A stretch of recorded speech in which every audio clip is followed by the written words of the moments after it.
Yo, what's happening, people? And welcome back to the Tiki podcast, where you're going to hear hot takes, unbiased opinions, and hopefully have a couple laughs along the way. For sure.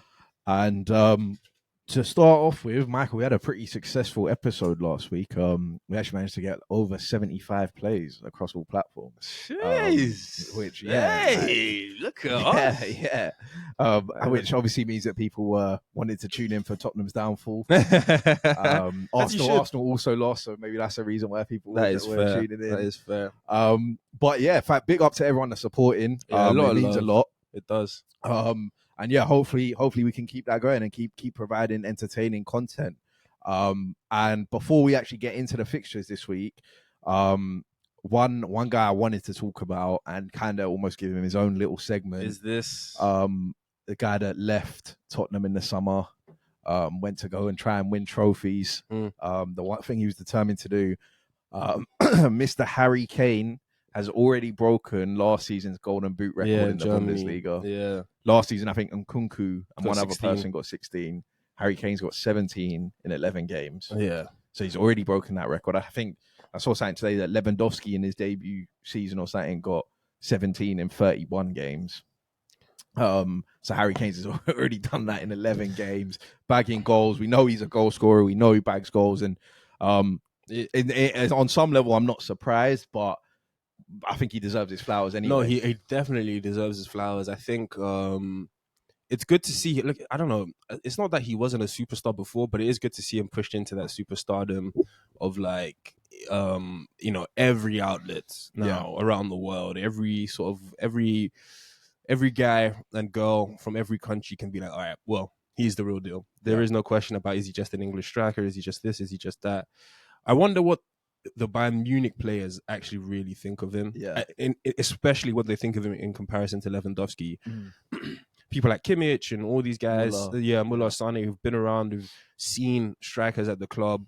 I wonder where they rank him and his finishing ability, his hold-up play, his ability to bring people into play. I don't know how many assists he has, but Harry Kane will probably finish with like 30 and 20 or something ridiculous. Well, 30 and 15. Just in the league. Like crazy. He'll finish with something crazy like that because that is the kind of footballer that he is. I'm curious to know what those the other Bayern Munich players thought before he signed. Yeah. Is he going to be as good as the... Yeah, and whether they thought, this guy is like... Because obviously they would have followed the Premier League. They would have known the goals he scores. But I wonder if they're thinking like, wow, this guy just gets it done every week without fail. Even Tuchel, what does Tuchel think? He's like, damn, where would I be without Harry Kane? Yeah.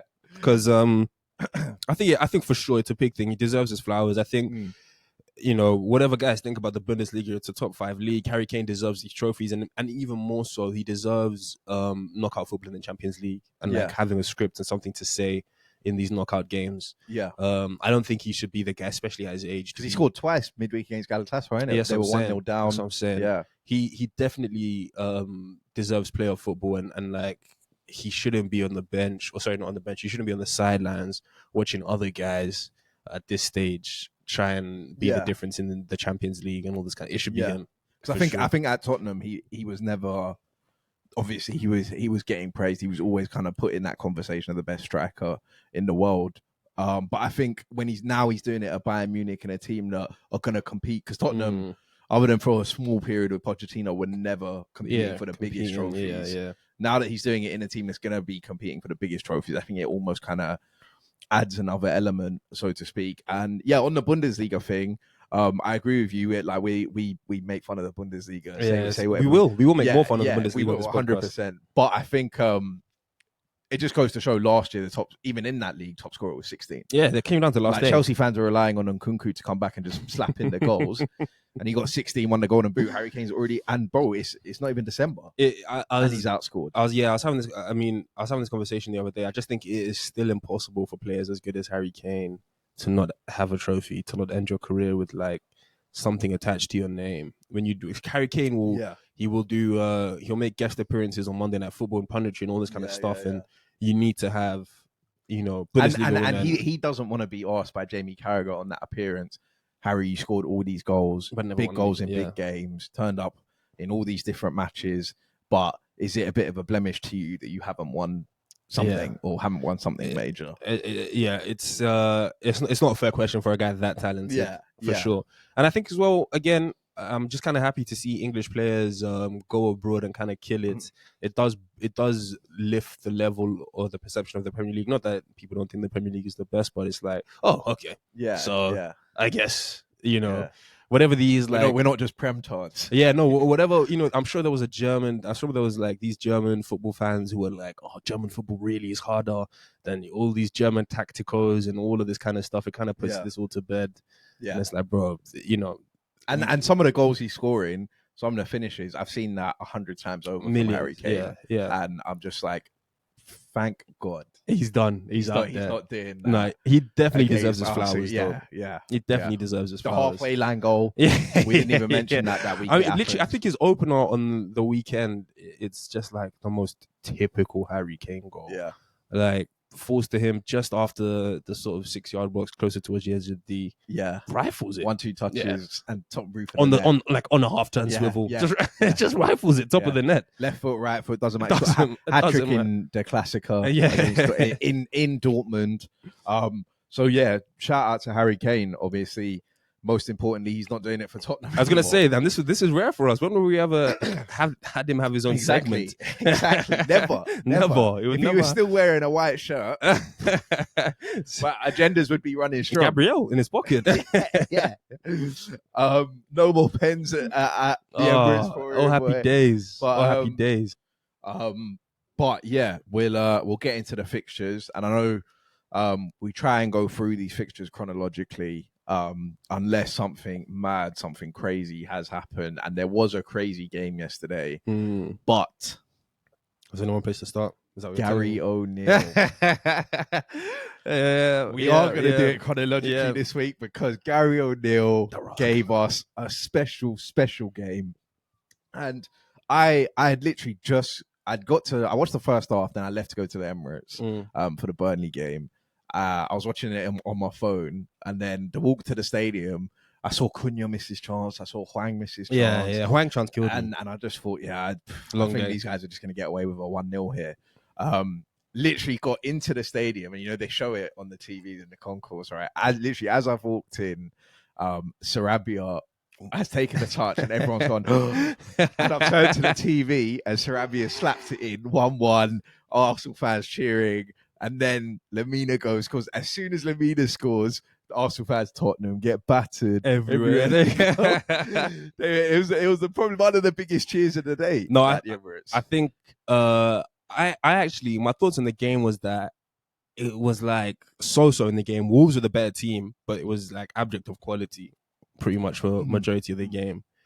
But then as soon as Cunha sort of flicks it into Sarabia and he takes that touch. I mean, first of all, the goal itself is great goal. Ridiculous. Sarabia came on in the 89th minute. That's what I'm saying. And it's not even like he's played many minutes this season or sort of, so, lack of match fitness, lack of match awareness, all this kind of stuff.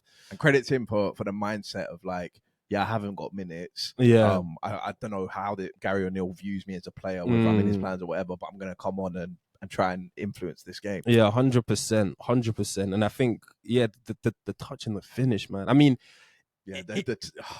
what I will say though as well, it screams classic, just like Eric Dyer and Emerson Royale. Defensive partnership. That's what I'm saying. If it had gone a cross goal, it wouldn't have been as good.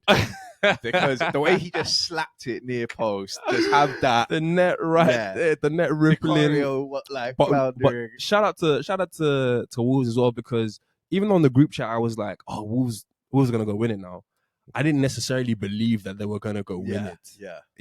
And then once again, sloppy play from Eric Dyer. Yeah. For Eric Dyer to just like cheaply give the ball away. Yeah. And Sarabia. Yeah. Being his bonnet, got all the confidence now in the world. And shout out to Wolves because they win that free kick and they take it quickly. Yeah. Get it out to Sarabia out wide. And great slip pass. Yeah. I also when he was through on goal, I was like everybody else, like, but I didn't actually think he was gonna score. As I saw the ball, that's what I was saying. That's what I was saying. That's what I thought as well. I thought it was going wide. Yeah. It was only the fans, like some of the fans started cheering before it even hit the back of the net. Yeah, I was like, no way. And then Gary O'Neill's down the touchline. Yeah, as he should be, Jose Mourinho-esque. I think shout out to Gary O'Neill just for how he got the team to set up. I said it was abject of quality, but that was only really in the final third. Yeah, and that's you can't when that is the case, you can't really put down the manager. Every 12-30 kickoff is almost abject of quality in the final third because he set the team up right. They were Tottenham had that first 15 minutes where they looked like the better team. Wolves kind of looked like they hadn't like woken up yet. Yeah, but after that, Wolves were clearly the better team. They had more chances. Yeah. I think other than the goal, Tottenham's only other shot on target was in like the 85th minute or something. I'm not shocked is maybe a poor word, but like I am kind of surprised about how good some of the football is that Wolves play. Yeah. Some of these like this João Gomez and Mario Lemina, it's like it's a good brand of football and it's kind of sustainable down there. And they've got hard workers in there. They got people that'll do the work on the ball, people that'll do the work off the ball. I think they could have a good season. Even Chan, for example, who didn't have a good game. I thought he was actually quite poor, but like he played up top, he played out wide. When they moved him out wide, he was just trying to take guys on. Literally, it was almost as if Gary had told him, just beat Emerson Royale and try and get, shots off or play the inside ball. But like as soon as he pick up the ball, he would drive at Emerson Royale, try and beat him.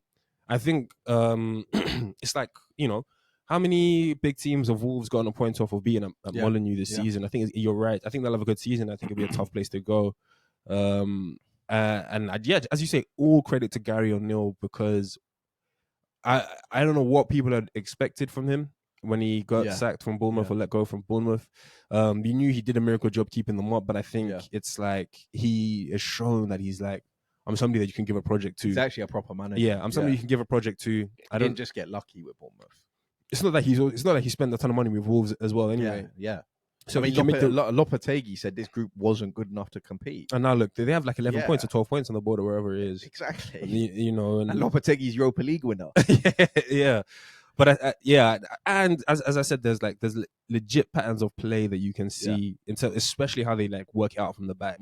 There's legit patterns of play that are being adopted in Wolves, and I thought Mario Lemina had a great game, man. Obviously, he scored the winner, so it's easy to like give him laudits. But I actually thought his work in midfield. I don't think Wolves have another player like him. Yeah. Breaking up the play. Exactly. It moving, Exactly. Like you said, João Gomez is a nice piece. Tidy. But I saw you in the group chat, kind of bigging up, but also criticizing Mateus Cunha. Yeah.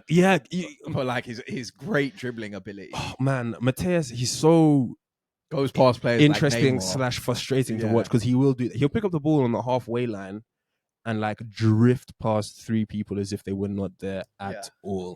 Yeah. And you genuinely almost Eden Hazard. Yeah, literally almost Eden Hazard-esque. Guys are like, he'll just pick up the ball, drift past three people as if they're not there, and then it comes to the point where it's like make the pass and make the shot, and you're always left wanting more. You're always left like poor shot goes over the bar straight into the keeper's arms, passes and that chance he had when it got cut back to him. Yeah, he should do better there, but he does play a good pass to Sarabia for the goal. He does, and what I will say about him is he works his works his socks off, man. Like he isn't. I'm like as much as a lot of most expensive players sometimes can like I'm the most expensive player. I'm not going to track back. I'm not going to do all of this kind of stuff.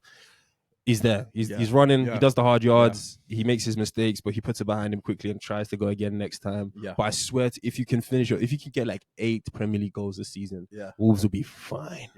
Wolves will be fine. And they obviously didn't have Pedro Neto. Exactly. But on those injuries, obviously Tottenham had players out, players missing, big players for them.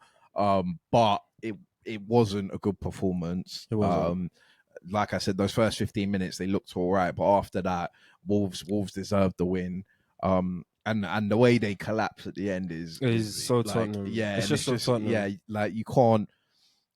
Well, we've said so many times talking about whether it's Shef U, Burnley, or whoever, but it applies to all the teams. True. Okay, you're 1-0 up. Wolves have scored. Now it's 1-1. Get out with a point. Yeah, get out with a point and leave it there. But to then go and lose the game, is just poor, especially given the form they were in and what the fixtures they've got coming up. Tough. But one guy I wanted to talk about, because Tottenham fans were putting this guy in conversations with Saka. They were saying he's better than Saka. Speak on it. He is. I think he's supposed to be a creative winger, because he's not like an inside forward goal scorer, Dejan Kulusevski. And in this period where Maddison's out, and Tottenham fans have been saying this as well, Fuad was saying this, he needs to rise. No, it has to be him. Like there's not another Giovanni Lascelles, as Expressions calls him, is not the guy. And other than that, you haven't really got any creative midfield players in there. Kulusevski needs to rise, and he needs to provide out like chances for Son, goals. He needs to add all that stuff to his game. I actually agree with you 100%. Kulusevski needs to be doing more for Tottenham at a time like this. As you said, when Maddison is out, a couple of other guys are out. And I just don't understand, because 2 seasons ago, there was somewhat of a player there. I remember when Conte came in, he obviously signed Kulusevski and Bentancur in that January window. Yeah. And by about March or April, we had a conversation and we were like, yo, Kulusevski, like, we should have been all over that. So, Kulusevski, there was I was always hesitant about like his end product, but I thought like he's got everything else in terms of like the ability to take the ball on either foot, but dribble at a guy, beat him. He's 6'1", 6'1", all that's kind of young, but it just hasn't materialized in any sort of consistency at all. Yeah, at all, or even like last season he scored 1 Premier League goal. Oh, that's crazy. I was gonna say, and he's not really a guy for moments. I know he got the winner against Bournemouth in the 100 whatever minute. Yeah. This season, Shef U, something with the 100 whatever minute. But like, it's tough to think of moments where you're like, oh yeah, and Kulu turned up for there's a game or a goal or an assist or something where you're like, oh, this was Kulu's game or something. And I just feel like, Tottenham are going to sign another forward at some point. Yeah. And Kulu better be afraid or wary, because look, they might move Brendan Johnson out to your wing. But even Brendan Johnson, I actually think played pretty well. Yeah, he did. Scored the goal. Had another close chance with the chip. But I think, like you say, there's gonna come a point where the thing with Kulusevski is he can play well and he can do something in like the opening 10-15 minutes of a game, like he did against Chelsea. Even the back heel Takhar. Yeah. But for the next 75, he'll go missing. Nothing. Yeah. Nothing. And even on the first goal, when Dyer loses the ball, Kulusevski's not giving him an option. Like if Kulusevski comes a bit shorter, it's an easy pass for Dyer. Yeah. But he makes it difficult. And I think he, I don't know if you know what it is, because I don't think any Tottenham player should be short on confidence, if that makes sense, apart from Richarlison. Yeah. Like no Tottenham player, for how well your team has played, everybody every week now has a chance to be a hero in this Tottenham team. Your fans, they almost don't care what happens for the rest of the season. The way they talk. I just think that there should be no excuse. You should just be going out there trying to play your stuff, and you've been given a damn near starting position week in, week out. Yeah, the manager's shown his faith. He's shown his faith. He's given his grace. Richarlison will be back. And now without Maddison in that team, come and be the guy that takes show him and like, I'm gonna make things tick. I'm gonna make things happen in this. But I don't know if he's got that quality. There's two things I want to say on Tottenham. One, I thought Son was also pretty poor. Yeah, he was. Son at a striker without a top number 10, I don't think it's gonna work. Do you know what it is actually? Because I think Son actually has some pretty good movement.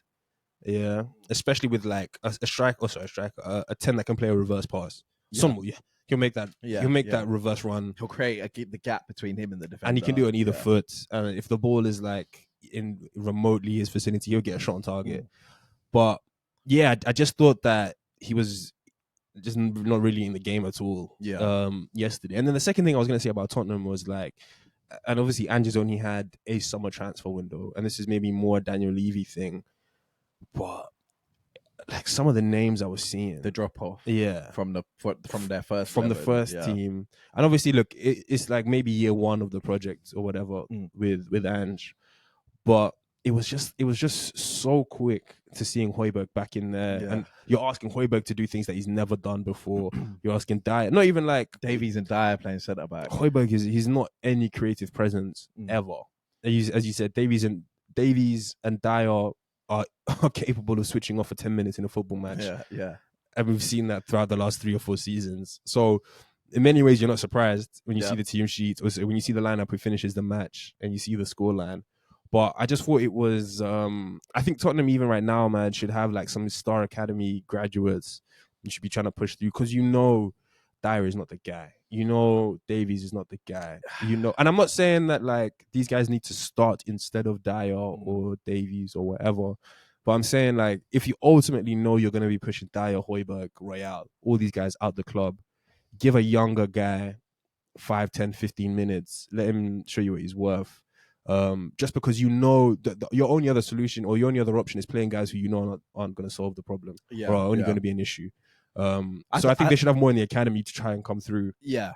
I think on that, obviously we saw it with Mikel Arteta when things were going, and obviously things aren't going that bad for Ange. He's had a good start. Tottenham had a good start to the position there. But just to make the point, Mikel Arteta turned to Bukayo Saka, Emil Smith-Rowe. These guys from the academy. But I think it's easier to do that with forward players, wingers, tens, like even a striker, to be honest. But if you're going to put a centre back in there, Tottenham have got Ollie Watkins with Aston Villa come in, then Erling Haaland, then Isak or Callum Wilson, and to have an academy centre back in there up against these strikers, I think is tough. No, I agree, and look, you have to find a delicate balance, because what you want to do is buy good enough players to be starters or backup options. But as you said, you've only had one transfer window.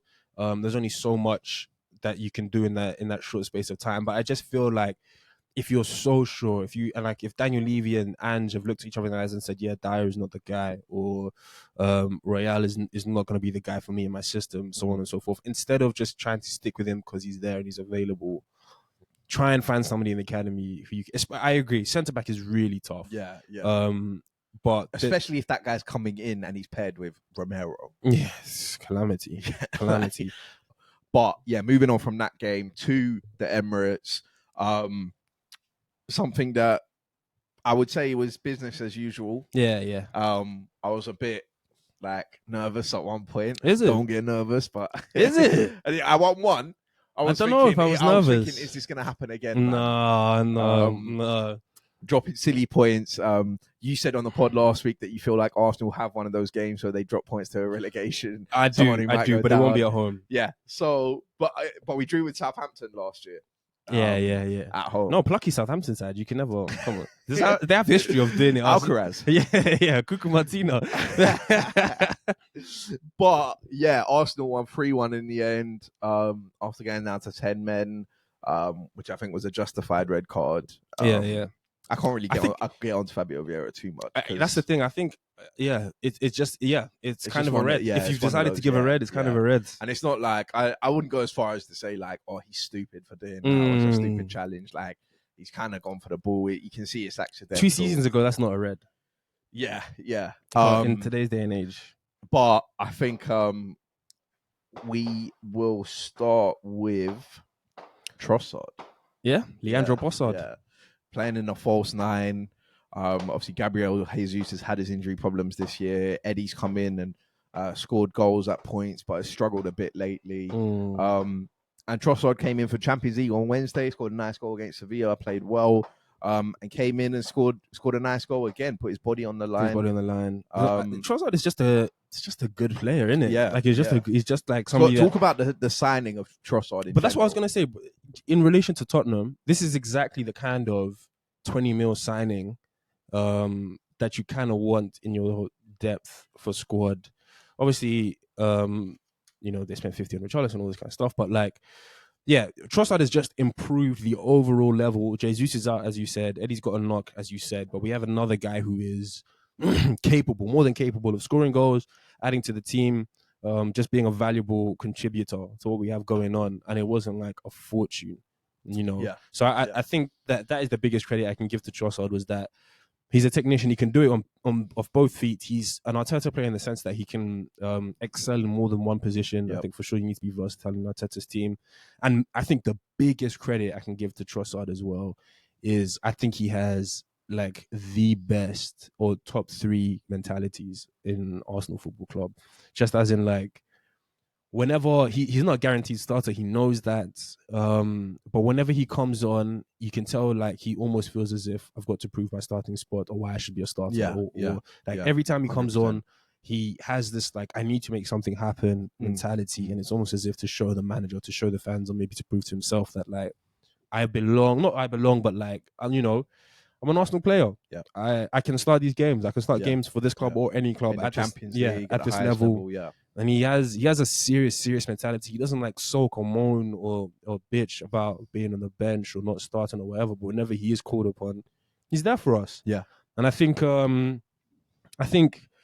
will look back favorably.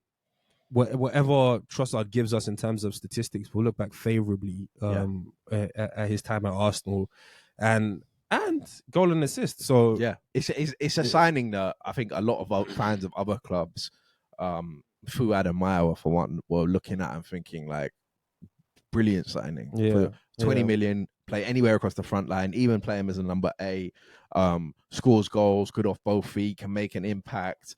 And when you look at what a guy like that could cost someone, for sure. And he's not even old. He's like 28.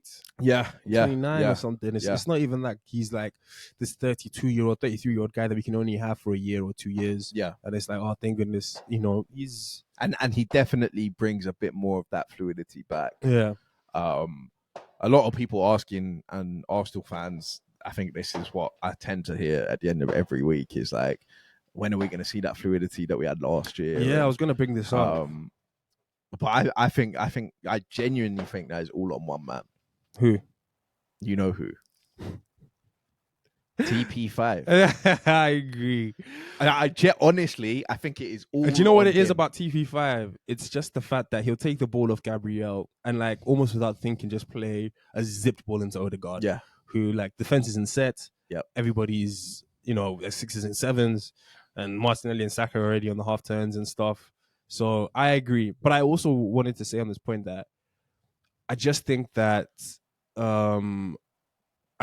fundamentally Arteta has agreed to play a different style of football. And what makes me think that as well is like even the 5-0 games that we have aren't the 5-0s of last season. Yeah. It's like we'll win 5-0, but 3 goals will be from set pieces. Yeah. And 2 goals, will be good finishes or from open play or whatever it is. Yeah.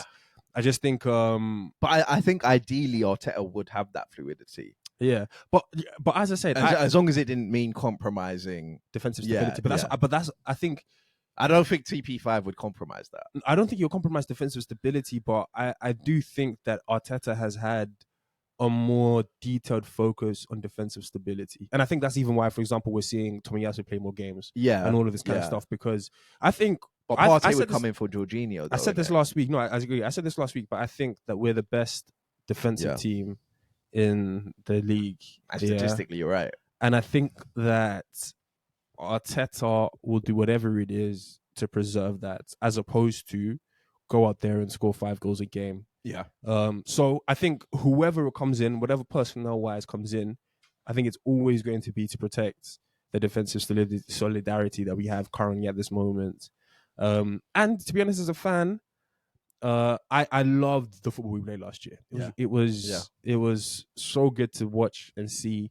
But we're exactly where I want us to be. In and around it, a point off top. They always say in it, attack wins you games, defense wins you titles. Yeah, completely agreed. But I think on that, I think we haven't seen Thomas Partey play in midfield in one game this season. Yeah, not once have we seen that. The first 2 or 3 games, whatever it was, that he was fit, he played right back. Yeah. So we, other than the Community Shield, we haven't actually seen him play in midfield. And I think that, honestly, I'm not exaggerating this, he is the sole reason for that, because I don't think Jorginho's good, played a great pass on Wednesday for the first goal, but he's not Thomas Partey. He won't take it with 3 men on him and get out of it. Declan Rice, even when he plays as a number 6, I don't think he's better 6. The question is now, Partey. do you think Thomas Partey will come back the same? He's had like a muscle injury and a ligament injury. But we saw him in the Man City game. But that's what I'm saying. That 10 minutes in that Man City game was fluid. No, but I agree with you. And then he's been out again, and then he was going to come back, and then he's out again with more surgery, with more whatever it's going to take. More, he can't go AFCON. He can't. I refuse. He can't. I refuse. Because he will go and get injured if he goes. Man. Yeah. But look, but if it just like imagine, I think there's actually a January break in the Premier League. Yeah. Not even an international break. There is a 2-week break. Yeah. I think if we can come back from that, and Partey's coming back, Timber's coming back. Long day. Odegaard's fully fit. Timber is fully fit. Timber is one I am very, very interested to see how it works. I think you add those guys to the squad, and I just think then we can see Partey, Rice, Odegaard consistently. That's why I always want to see good performances from Arsenal, of course. But I'm definitely more so interested in our second half of the season than I am this beginning half, just because, as you've mentioned, I don't think we'll ever see our first starting 11 until maybe February. Yeah. But I want to see what between Feb and May, the type of football we're playing, how good we can be, the levels we can get to. Yeah, 100%. Because those who knows what we'll be in the Champions League, who knows what we'll be in the FA Cup, all of this kind of stuff. But I think we'll be a team to be feared once we have Partey, Timber, all of these guys back into the fold. But just to finish our point, I think shout out to our defensive, just solid. Shout out to Saliba, shout out to Gabriel. Shout out to Tomiyasu. Well, shout out to Zinchenko. Sorry. Zinchenko scored a good goal. Zinchenko and Saliba both scored. Zinchenko's scissor kick was so nice. I was pretty hurt to see. Not hurt, but like I saw Nick had Zinchenko on his team. Yeah. Who has this? I saw it and I was like, fair play, Who has this? Zinchenko scored before that. Zinchenko scored one Premier League goal in his whole career. Yeah, at Villa. Yeah, and now he scored that one. But fair play, man. If that's the stuff that makes you feel good about FPL. Yeah, when you have a guy that breaks all the like hoodoo and he's in your team. But Tomiyasu, 1v1 defending. Yeah, just forget about it. I missed it, man. Forget about it. I missed it. I think because Koleosho, and we will speak a bit on Burnley, but Koleosho was a bright spark. Definitely looked like Burnley's threat. We've spoken about him before in the 1v1 threat.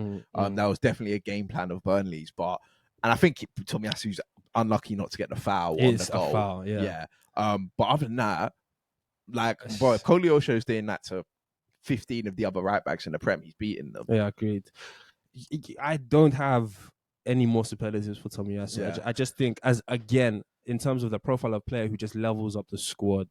Yeah, not to always shit on Tottenham, but that is exactly the kind of guy you want filling in if Van der Ven is out, or if Romero is out, or if all these guys. It's not even just a Tottenham thing, man. I think every manager in the Premier League, and fans might not get this because you won't watch Tomiyasu every week, you won't see it, but I genuinely think if you ask every Premier League manager, they would take him.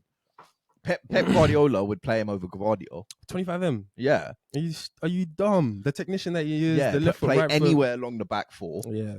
And he's imagine you had Walker, Diaz, Stones, Tomiyasu. And he's a defender first. I think after what I saw Sterling do to Walker.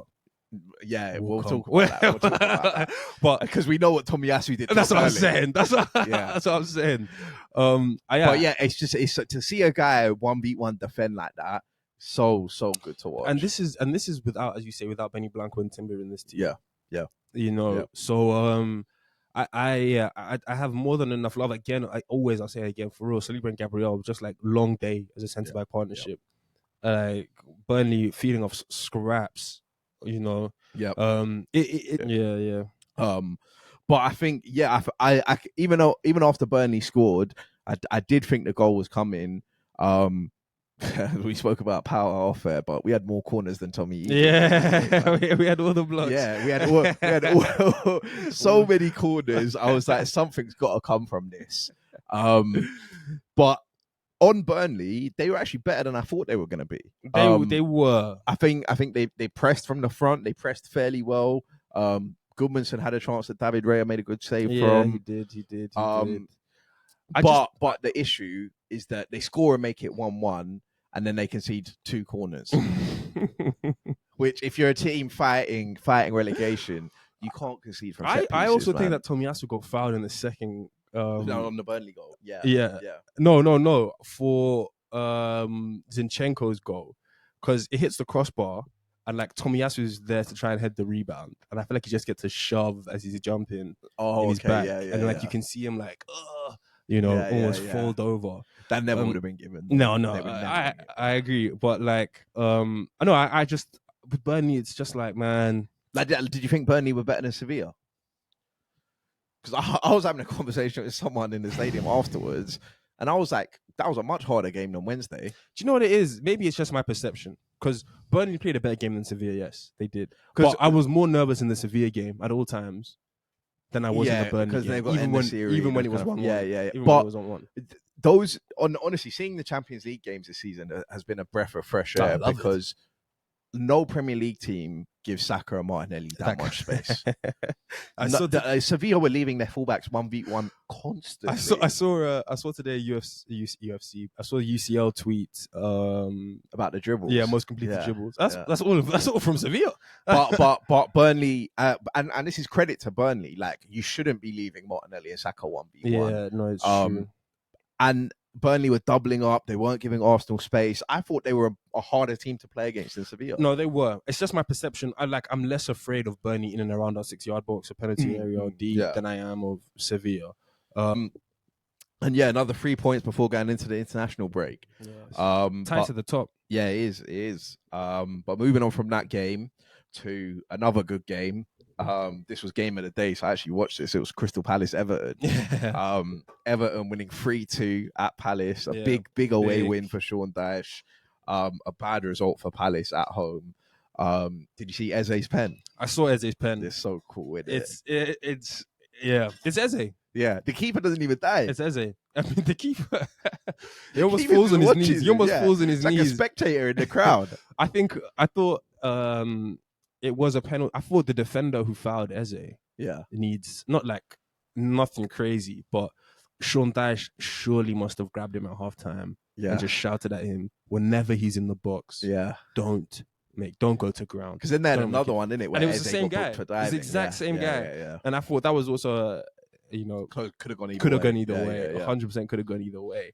But I agree. Shout out to Everton. I think the best thing about this win for Everton is it just separates them even more 100% from the filth at the bottom. And like 7 points from the last 9. That's what I'm saying. And like 2 away wins at West Ham and Palace. Whatever you think about Everton, I don't know if their fans deserve another we're 18th for 90% of the season, and it comes down to the last 3 games to see if we can make it out. Whatever you think about Everton as a football club, their fans have been through way too much. Their fans have been through way too much to spend a whole nother season in 19th or 20th or 17th, and one week you're out, the next week you're in, type of thing. Well, when they appointed Frank Lampard, I thought, you lot deserve to go down. Yeah, exactly. Yeah. But Sean Dyche is a good manager. That's a good appointment. Steady the ship. I think that'll be good for Everton as well. Real men, Sean Dyche. Proper real men performance. Did you see the Palace equaliser? Tarkowski just doesn't head the ball. Yeah. Lets it bounce. My FPL is mudded. And then they bury it. But it was good character from Everton to come back and to win away from home, man. That's, like I said, 7 points from the last 9, 2 away wins. And I know this is Idrissa's first goal in and he took it well in 4 years, and he won't score again. Yeah, and but Abdoulaye Doucouré, goal and assist. He's on a tear. Yeah, you should have kept him in. I should have. But I just can't trust Everton. Yeah, I just, especially not for someone. I can't be relying on Everton. Relying on them for clean sheets, fair enough. Relying on an Everton player for goals and assists. Whoever that is, man. I don't even think I would touch Calvert-Lewin. But a good result for Everton. It means nothing for Palace. I just think they will Palace. It's a bad result. Though. It's a bad result after a bad performance against Burnley that they got away with last week, to then go and lose at home this week. Palace are so win the next week. Lose lose. Elise came on though. Yeah, it's good they're gonna get these guys back. Yeah, and you can see literally all the highlights that Palace were doing. Eze was beating 3 men, just taking a shot. He's just taking that mantle from Zaha. It's it's sufferable, and I'll just try and bail us out with whatever something. I can do. I can do. Exactly. But it's crazy that it's not a one-man team, but it's crazy that almost one man can get a club to 13th, 12th, 11th in the Premier League. Yeah, or just a little bit of quality. I think defensively they're usually Joachim Andersen. Yeah, he's a good player. Mark Gray, good player. So I think defensively they can be all right. But I think, can they be just as all right as I don't even know who to name down there. Who's not in the bottom 3 but just above it? I think Everton will finish above them. You're hearing that here first. I think Everton will finish above Crystal Palace. You think? Yeah. No, Crystal Palace always. There's going to be 5 game weeks where they're on a quiet run. This team Sean Dyche is building. I remember what I said after we won at Goodison. I'm so glad this fixture is done. It's done. And now they've got Calvert-Lewin back.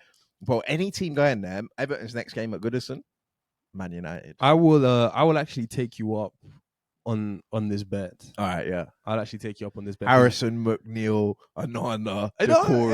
There could Yeah, be. But the star power of and what I think the problem is, Palace have unaccounted for goals. Like their strike partnership is terrible. Yeah. But Edouard will probably finish with like 8, 9. And who's the other striker that they have? Mateta. Yeah. You hate him. He's terrible. Yeah. He's awful. Yeah. But there's going to be a point in the season where he's 3-2.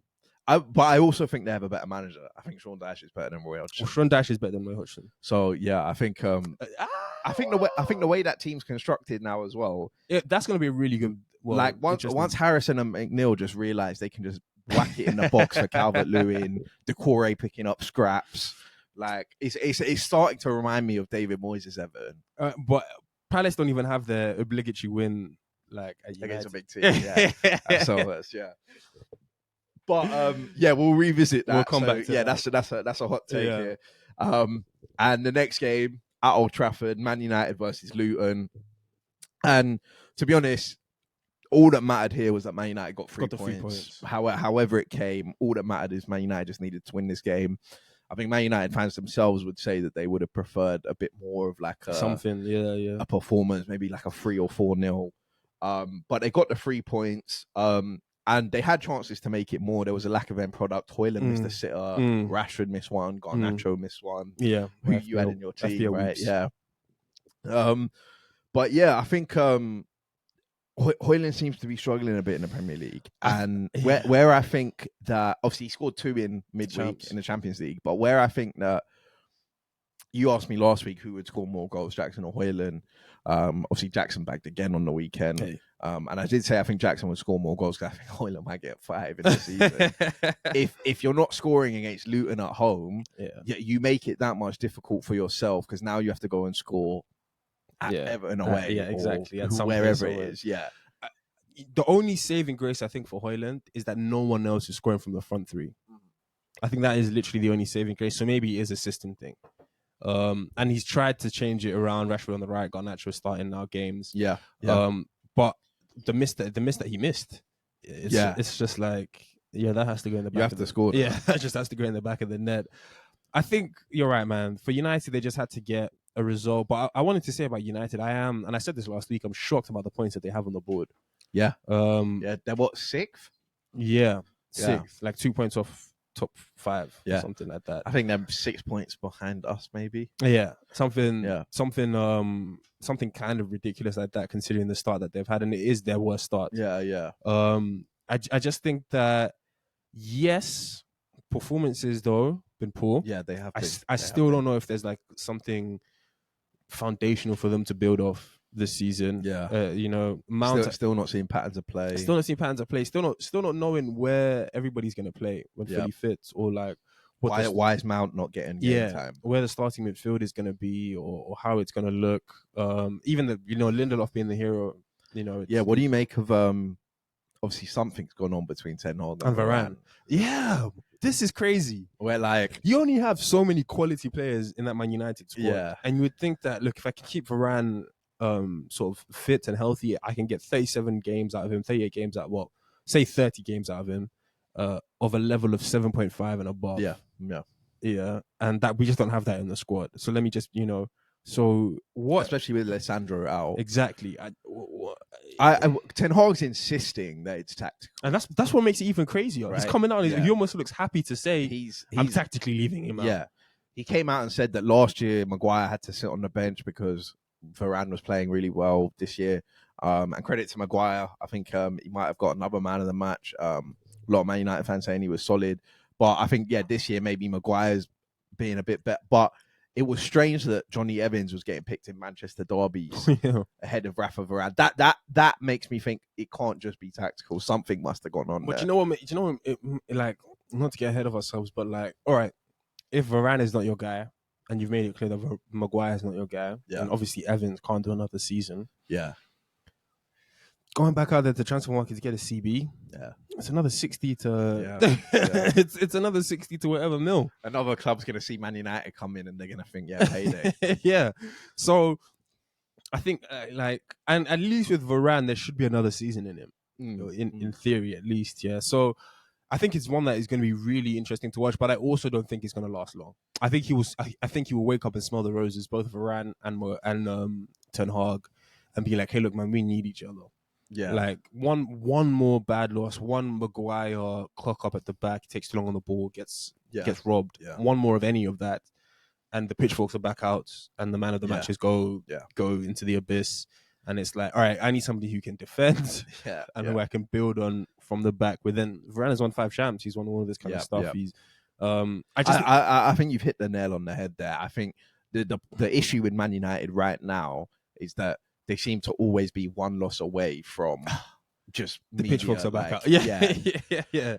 And I think it's going to be their next 3 games. I think are massive for not only their season but for Erik ten Hag. And I wanted to ask you what you thought. So they've got after the international break, they've got Everton away, so they go to Goodison. Then they've got Galatasaray away in a must-win game if they want to try and qualify. And then they've got Newcastle away. All away. Yeah, those are their first 3 games after the international break.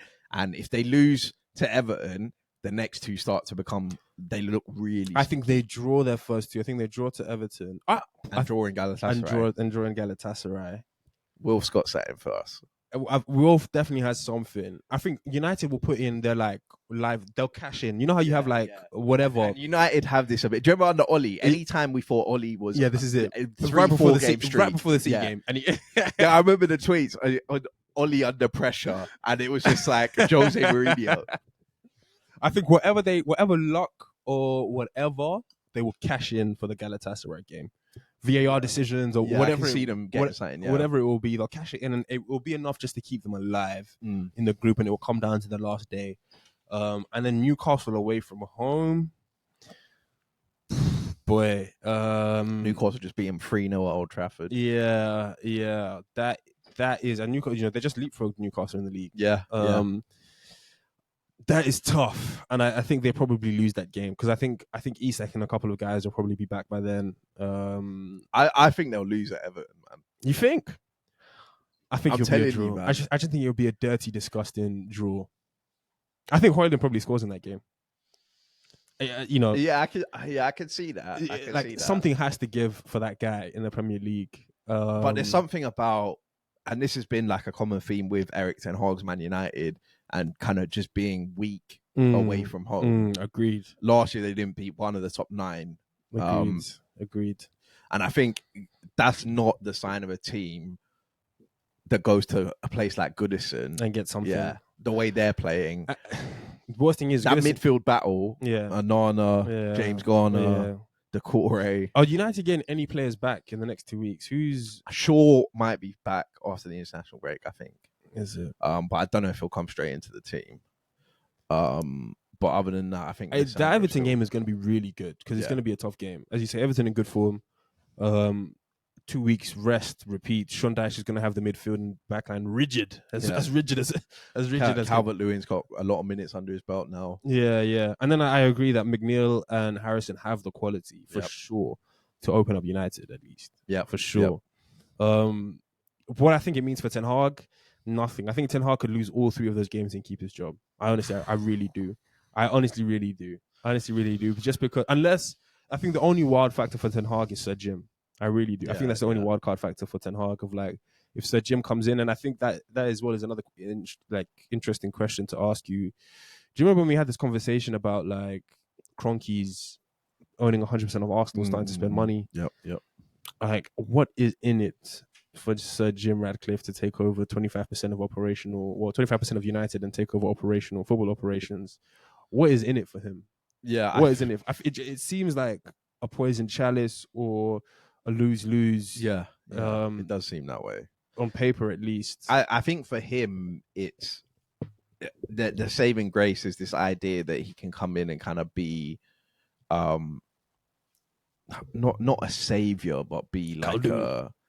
No, he's not going to be that. But to kind of just be this guy that Man United fans kind of don't always kind of look at the Glazers and hate on the Glazers, and if Sir Jim comes in and invests money in the training ground or does any of that stuff that United fans are crying out for, he might get some praise for that, and he might get some just rewards for that. But I think you're right. In the grand scheme of things, I don't think the one thing he's got to do is he's got to take the recruitment side away from Eric Ten Hag for sure. And I think Man United fans, if they're being real with themselves, if you ask the Man United fans, should we give Ten Hag another 150 million to spend? I think if they're being totally real, they would say no. I wonder what Ten Hag thinks about the 150 million that he spent, or the 100 and whatever million that he spent. I wonder if he is able to admit anything about Anthony or Amrabat or.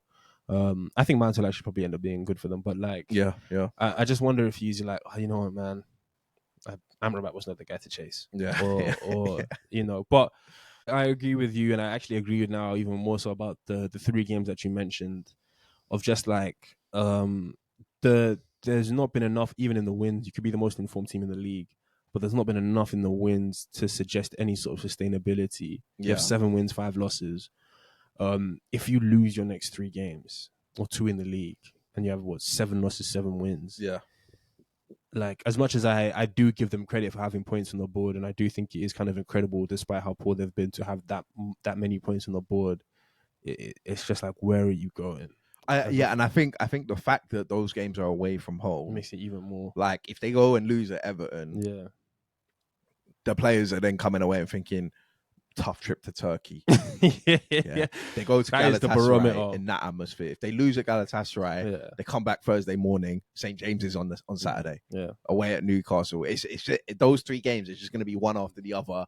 Big atmosphere, and there's nowhere to hide because there's no international break. You just roll on into the next set of fixtures. But who knows, man? If they beat Everton, they beat Galatasaray, they could be on the up. And it could actually be a turnaround. But moving on from that game, because for Luton, it's almost a good result for them. They only lost 1-0. Goal difference isn't smacked up that bad. Exactly. They picked up a point last week against Liverpool.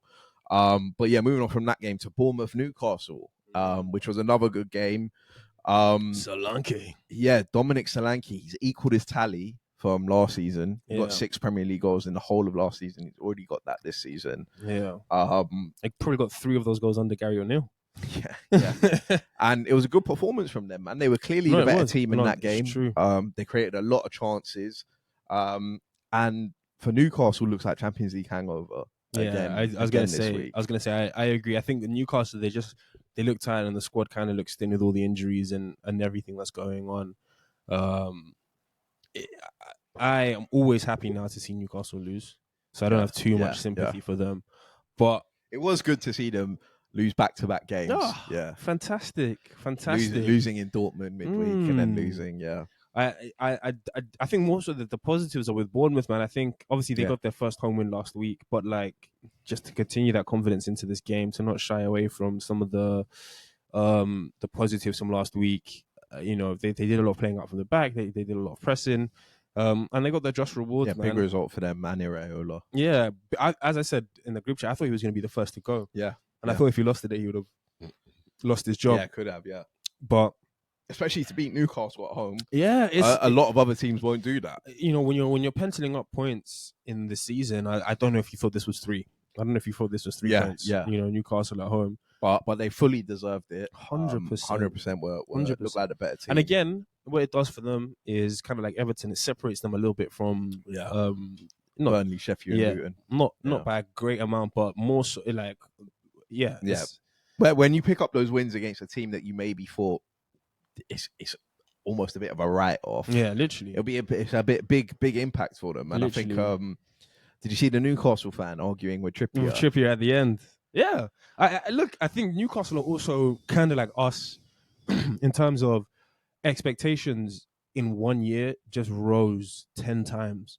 And it's tough to even calibrate where you are as a football club. Last year, I think that's bad from the Newcastle fans, man. You were 20th 2 years ago. That's what I'm saying. But expectations in 1 year rose. Even for us, like we. But if we don't win the league this year, I'm not really gonna be cussing out the players or anything like that. But you can tell when we drop points, fans are like, what? We drew 2-2 at Stamford Bridge? Yeah, even after the Fulham game, fans were how dare Arsenal Football Club? We need to shake things up. It's like, I get it. We had a good year last year. Yeah. But 2-2 draw at the Bridge is never an end of the world. Yeah. It's never an end of the world result. Even as Liverpool and Man City both got drop points. That's what I'm saying. I just think that, like us, because Newcastle did so well last year, because we did so well last year, there is this like football fan expectation. Oh, we're a great team now. We're just world beaters. Like, we're just I think you also got to like realize, like, we were down bad, but we weren't down bad as bad like as Newcastle, man. And that's why I think I agree with you. It is slightly worse. Yeah. But the point still remains that fans, it's tough to calibrate where you are when you have a good season, because you just expect, like United, you just expect to kick on. Yeah. You just expect to like go from second or third to first. I can see both sides of it, because Newcastle to Bournemouth is a long trip, so that the fans in that away end are probably thinking like, what is this, man? This isn't the Newcastle that I know. But again, I think like I said, that there's gonna be that Champions League hangover. There's gonna be obviously injury problems. They started with almost what looked like a bit of a makeshift midfield. Yeah. But yeah, not a great result for them. And they move on to their next two games, which are both at home, and Chelsea and Man United. Yeah. And they're below Man United as it stands right now. Yeah. Which has to be said. Like, for whatever a season, they had a tough start, and then everybody was like, oh, Newcastle are back, they're coming into things, and now they've lost 2 games. So I do think in terms of just squad depth quality, they have a lot to prove to us. In terms of how many fronts can you actually compete on, or do you need to be a team that can only focus on one competition and try and win that? Yeah. I think it will be. I don't know if they'll make it out of the group in the Champions League. Whether they get Europa League remains to be seen. Yeah. But I think good though if they did. Yeah. To have Newcastle, United, and Liverpool in the Europa League will be take that. Brighton as well. But yeah, moving on from that game to Sunday's first game, Aston Villa versus Fulham. A great goal from John McGinn in that game. Yeah. Nice little touch and finish. He's having a season. Yeah. He's having a season for sure, John McGinn. Big time midfielder. Villa unbeaten in the last 13 at Villa Park. Yeah. And they're 3 points off the top, man, getting into the international break. No, I think fair play to Villa. Fair play to Villa fans. Fair play to because before the season began, there was a lot of hype around Villa and where they could finish, potential top 4, all this kind of stuff. And not that they're going to finish in the top 4, but they've started off with that intention of we're here to compete, we're here to stay. There isn't, they lost their first game 5-1 to Newcastle or whatever it was. Yeah. And I just think that sometimes fans have a good window, or sometimes fans, the summer happens and there's always so much hype and enthusiasm about their team and about where they're going to finish and achieve, and it's no, Villa are actually achieving it. And we'll probably finish in a good position, and kind of like all the rest of the other clubs have a ton of people out injured who need to come back in. Buendia and not Konza, Mings and all these other guys, and that Diego Carlos centre back that's out as well. So Moreno still hasn't come back. Jacob Ramsey. Feel me? So I just think that Emery has got a lot to work with already. He's getting the best out of a lot of these guys. I don't know if you agree with Jamie Carragher in terms of him being the third best manager in the league. I think if you're looking at it from a purely I think Carragher said in terms of his CV. Yeah, I would agree. His CV's nuts. He is the third best. CV's nuts.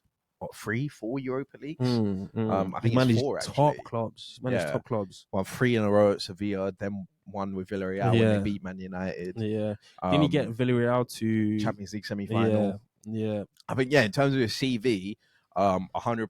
But I saw a tweet that was ask Jamie Carragher if he wants Unai Emery as Liverpool manager, and we'll get his real opinion. Because I agree. Yeah, he's third best in terms of his CV, but there's no way I'd swap him for Mikel Arteta. No, I wouldn't. No, that's not a question. But I don't think Chelsea fans would swap him for Pochettino. Yeah, probably not. But I don't think he's a. I don't know if he's a better manager than Poch. I don't think so. But I think Chelsea fans are as fickle as anybody else. I think if Chelsea lose 2 more games, it's starting to look like But I got a lot of time and respect for Villa, not only just for the results, but also how they're playing. They're really front-footed, man. They got some really dangerous players. DRB, Watkins, all of these guys. Bailey. Bailey. They make it really tricky for opposing defenders to ever get comfortable, man. It's going to be interesting for not only Tottenham, but also Aston Villa in that next game. See where both teams see like who's really... Obviously, I think the midfield battle is going to be like everything in that game. Basuma's out, so you've got McGinn in there. I don't know about Kamara. Is Kamara injured for Aston Villa? Is he playing games? No, I think... Well, Tielemans played on the Tielemans played as well. I don't think... Okay, I think he might have played Conference League on the Thursday. But yeah, I reckon it'll be Luiz, Kamara, and McGinn up against Højbjerg, Bentancur, and Sarr. And who can? I just think it's going to come down to who can create the most chances for their front three. I think Ange will play a high line. They're at home, and I think DRB, Watkins, Bailey, you're gonna be looking at that like tasty. This is it. But on Fulham, and I know he got an assist, but it wasn't Anthony Robinson's shit show. That the own goal, the mistakes, just calamity from him. Yeah, and Fulham are in trouble, man. Yeah, do you know who Fulham they're gonna get sucked into that fight? Where are they now? I'm not sure, but they're pretty close, man. They're pretty close to the bottom, and I don't think they haven't got goals. Yeah, they're 16th. Yeah, on 12 points. Yeah, so luckily those other teams aren't doing too great. But honestly, man, those games for Fulham against the likes of Luton, Shef U, Bournemouth, Burnley, they're going to be big games that they're going to have to win if they don't want to be dragged into that. Do you know what it is with Fulham? You can't lose Mitro, replace him with Jimenez, and then also still keep 34-year-old, 35-year-old Willian. Yeah. And just like expect the same output. And Willian played well last season. And try and bring in a Wobie. Willian's playing well this season. It's just that he's you know, he's not going to do it week in, week out. And then they're making mistakes at Ream and Robinson. It's just it's not working out for them.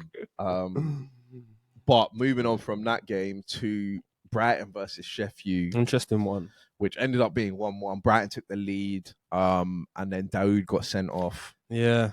But Brighton are without a Premier League win in 2 months. 2 months. It's crazy. Everyone was gassing, singing De Zerbi's praises. They were loving him. They were saying, this guy's the next Pep. Do you know what? He's going to replace Pep at Man City. Let me do the exact thing that a Jamie Carragher or a Gary Neville would do to somebody like Mikel Arteta or De Zerbi. Do you think he's doing too much now? Do you think he is overthinking things? Too many changes, too many chops and changes, too many positions. Because Brighton have a good enough team for sure to be winning football matches. To be beating Shef U at home. To be beating Shef U at home, or not be going 2 months without a win. Yep. I think obviously he rotates a lot, and that's just mainly his thing. I think he's also struggling with the Thursday, Sunday type of thing that's going on. But the strange thing is they're actually doing really well in Europe. Like they just went and won in Ajax. Yeah, but that's in Amsterdam. But it's like concurrent. Like at the beginning, they weren't doing well in Europe. They're winning games in the Premier League. I don't think they won until match week 3 in Europe. Yeah. So they drew and lost. They lost at home to Athens. Yeah, they lost at home and then they drew to Marseille. I think, and then they started winning Ajax back to back in Europe, and now this coincided with like poor performance or poor form in the Premier League. A bright spot for Brighton though, and Dringo. You said it, Dingro. Simon, great goal. So, great goal. And he scored a good goal midweek as well. Yeah. He's looking like a tidy little squad player, rotation player. I don't know what you call him, but he's really pushing for a starting spot. And he's got obviously Solly March is out and all this kind of stuff, but like he's got a really good connection with Ansu Fati. And I think he is such a De Zerbi type player because he's got a little bit of athleticism in him, but he's so technically good. Yeah, he's willing to go 1v1. Yeah, he's willing to go 1v1. What did you make of the red card? Kind of like the Fabio Vieira one. I just think that like a couple of years ago, it's not a red, but I guess in today's day and age, for sure, if you slow it down, it does like stamp and hook. On the back of somebody's Achilles. I can't really have too many complaints about it. If the definition for red cards these days is going to be like potential to seriously harm a player or serious endangerment of another player, then that definitely meets the criteria. But it's one of those ones where in real time, you kind of like Rashford, you know what he's trying to do. He's just trying to put his foot between man and ball and get it away. I think it was harsh, but I think at the same time you can live with it and you can say that, hey, look, that's what Reds are these days, man. We're not out here to try and fucking stamp on people's Achilles and the game did kind of change on that because Brighton were on top as you would have expected, but it's good for Shef U to pick up a point away from home for sure. Even after going down to 10 men, they still have to go and score. It gets them off rock bottom. Yeah, and they had another chance afterwards that Jaden Bogle just shanked towards the corner. They have no composure. They have no composure. But at least they capitalized on the 10 men and they came out with a point. Yeah, that's more than you can say for the past couple weeks. Exactly. They would have crumbled before. Yeah, exactly. Probably wouldn't have even had a shot. Yeah. Still no left. Still no. Who's that left back? He's just been, he's back in the championship now already. But De Zerbi, I'm watching. Because this can't go on. It can't go on. Who's Brighton's next fixture? But I completely don't actually know who they have next. I completely agree with you. They got Nottingham Forest away. 3 o'clock kickoff. It's not a place you want to go. Hey. Not a place you want to go in bad form. But no, De Zerbi, you need to fix this, man, because even on this podcast, especially after the Man United game, we gave so much props for schooling Ten Hag. But now Man United, I think, obviously back above them. Ten Hag's won a couple games, and 2 months without a win in the league, you can't be doing that. Yeah, it's not good enough. People were saying this guy's levels above Potter, and that's the kind of stuff Potter used to do. Do you think he's waiting for a payout? He's not happy with Pochettino's turnaround, man. He thought that Chelsea, that London life was shopping coming. for houses in London. Yeah. But moving on from that game to Liverpool versus Brentford, Anfield factor again. Against a team who you think, if there's one team who can go away to a Big Six team and get a result, Brentford obviously drew with us last season. They beat Man City at the Etihad. But not at Anfield, man. 3-0 standard. Just slapped and gone. I actually thought the game would end like 2-1 to Brentford. Sorry, not to Brentford, to Liverpool. I thought it would be like, I thought Brentford would turn up and be rigid and solid, and Bremo might get something on a counter. He had a chance. He had more than one. Yeah, they did have a couple chances. You know what? Like, I can't get onto Brentford too much because, as you said, Anfield factor. I think they had a good result in their last game. Yeah, it's just one of those ones where like you got to like dust yourself off quickly and move on. But from a Liverpool perspective, it really does keep them there and thereabouts with everybody else. It really does push them in the title talk conversation. It just makes it a really interesting December. Yeah, to be level on points with Liverpool. That first game back when they go to the Etihad, massive. It's going to be crack. It's going to be crack. It shouldn't be a 12. Imagine if Liverpool win that. It shouldn't be a 12:30 kickoff. It shouldn't be. Yeah, well, it's meant to be a 5:30, isn't it? But for some reason, it got changed and R1 got moved. You know, TNT usually have the 12:30. But for some reason, it got moved. I'm not sure. Because that makes sense. Arsenal Brentford is such a 12:30 kickoff game. Yeah, you know. But can you imagine if Liverpool go there and win? I mean, it's huge. I think, a draw is best for Arsenal because we can then go Darwin top. dagger in the 90th. Because we can then go top. But Darwin is getting better every week. He's a nice pass for Salah for the goal. Exactly that. It looks like he's becoming more complete as well. Yeah. It seems like he had 2 goals through the ball out. Yeah, I know. I think he just has more like almost confidence in himself, or like, as you say, I'm like, you know, it seemed like he was second guessing himself a lot of times last year. Play the pass too late, take the wrong type of shot, shoot at the wrong time, wherever it was. It just feels like now he plays the ball when it's there to be played. Yep. He takes the shot when it's there to be taken. Salah is Salah. He's just killing guys. Yeah, I wanted to talk about Mo Salah a bit. Obviously, he scored a brace in that game. And when I heard this stat, I honestly couldn't believe it was true. But Mo Salah has 118 goals or assists in 117 games at Anfield. Yeah, it's crazy, man. He has more GA than games at Anfield. But the thing about Salah, though, I think all of his stats are kind of nuts. Like the fact that he's only missed like 4 games in the last 5 years at Liverpool. But bro, to outscore the amount of games you've played. Yeah, no. I remember what I said in terms of FPL, never sell Salah before a fixture at Anfield. Honestly, rule number 1 of FPL, don't ever sell Salah before a fixture at Anfield. No, he is ridiculous. He is so far gone, so far surpassed who we thought he was going to be when he came back to English Premier League football. That like I hated him for the first 2 years, just pure out of like, ugh. But he's a different player now. Like 100%. Fair play like to Klopp, fair play to him. Passes he's playing to Nunes, But like he might have the best mentality in the Premier League. He doesn't care. Rain, hail, sleet, snow, 70-minute match, 90-minute match, 110-minute match, whatever. I'm here to get mines. I'm leaving with science. Yeah. I'm here to get mines. And it's like, I don't know, you can't even say people haven't figured him out.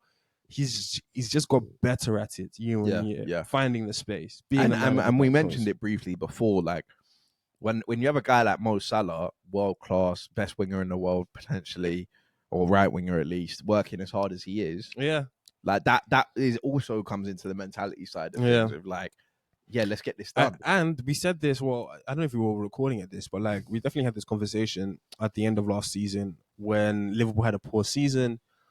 Salah didn't take the summer off. He was like, it's like week 1 of summer. He's on the, what are those balls? Balance balls. Yeah. You know, the work starts now. He's like, and he's got what, 22 goals last season? He's like, oh, I'm not happy with last season. The work starts now. Yeah, like, I think he got 22 and 11 in the league. Guys are saying he's fallen off. Guys are saying that's it. He's done. He's over with. And I don't think he might have blanked 1 week this season in terms of goals or assists. He's ever present, ever constant, always there, always available, always ready to play 90 minutes. He needs to go Saudi at the end of the year. He's not going to go, man. He's not going to go. Because that Liverpool team, they are one top number 6 away from being but an elite team. I agree with you, but there are also some defensive like I know Robertson's out and Simicast has done well enough, but he is a bit suspect. Yeah. And also like I like Kunate, but VVD and what's his name, Matip of an old era or of another era. They need a new CB of this era. And I know you're gonna bring this VVD.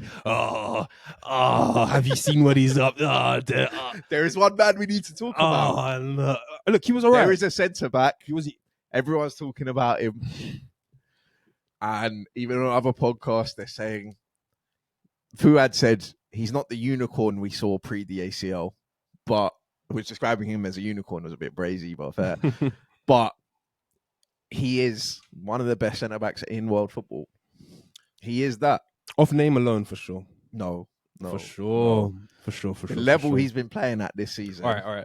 Unbiased opinion, he's been playing at a level... That Liverpool defence without VVD. Yeah. But that is my point about them now being an elite team, because I agree with VVD, elite.